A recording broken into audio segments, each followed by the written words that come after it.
Indian constitution की journey को समझने के लिए इन इम्पोर्टेंस डेट्स को ध्यान से देखिए। सबसे पहले 9 दिसंबर 1946 को कॉन्स्टिट्यूंट असेंबली की फर्स्ट मीटिंग हुई थी।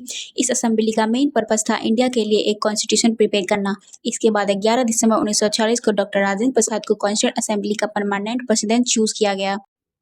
फिर 13 दिसंबर 1946 को जवाहरलाल नेहरू ने ऑब्जेक्टिव रिसोल्यूशन प्रेजेंट की।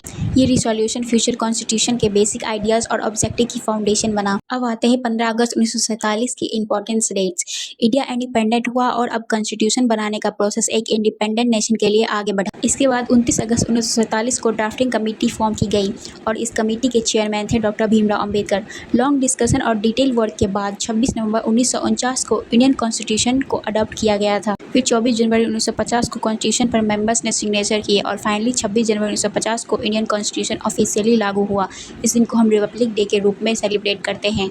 तो ये थी इंडियन कॉन्स्टिट्यूशन की कंप्लीट जर्नी। इस रील को सेव कर लेना और फॉलो जरूर कर लेना। Thank you.